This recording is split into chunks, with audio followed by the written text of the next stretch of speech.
미국과 중국이 최근 발표한 주요 안보 문서에서 이전과 달리 한반도 비핵화를 목표로 언급하지 않으면서 그 배경에 관심이 쏠리고 있습니다. 최근 양국의 한반도 비핵화에 대한 의지와 태도에 변화를 반영하는 게 아니냐는 관측이 제기되고 있습니다. 뉴욕을 연결해 자세한 소식 알아보겠습니다.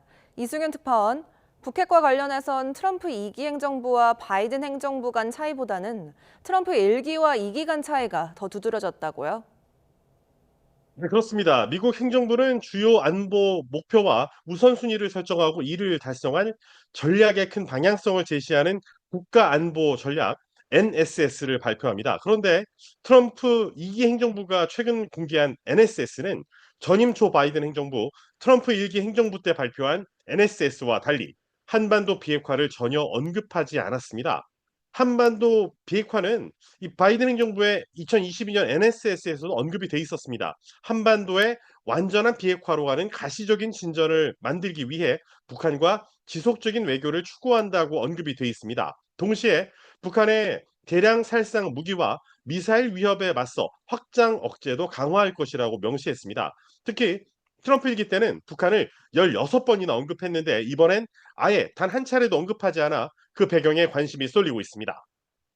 트럼프 일기 행정부가 지난 2017년에 내놓은 NSS는 압도적인 힘으로 북한의 침략에 대응할 준비가 돼 있으며 한반도 비핵화 강제 수단을 향상할 것이라고 밝혀 북한 비핵화를 과제로 설정했습니다.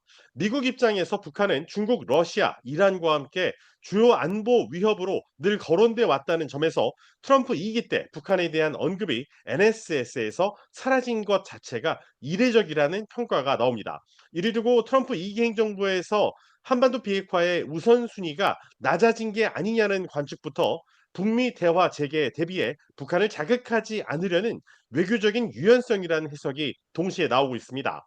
이번 NSS에서 한반도 비핵화뿐만 아니라 이전에 미국 행정부들이 꾸준하게 목표로 언급해왔던 핵 비확산이라는 표현 자체가 사라진 것도 눈길을 끕니다. 다만 트럼프 2기 행정부는 그동안 북한의 완전한 비핵화가 미국 행정부의 대북 정책 목표라는 입장을 확인해 왔습니다. 이어 지난달 13일 발표한 한미 정상회담 공동 팩트 시트에도 북한의 완전한 비핵화를 명시했습니다. 다만 트럼프 대통령은 북미 대화를 염두에 두고 그동안 북한을 핵 보유국으로 인정했다는 얘기를 여러 차례 해왔던 만큼 이번 NSS에서 포착된 기류 변화가 심상치 않다는 지적이 나오고 있습니다.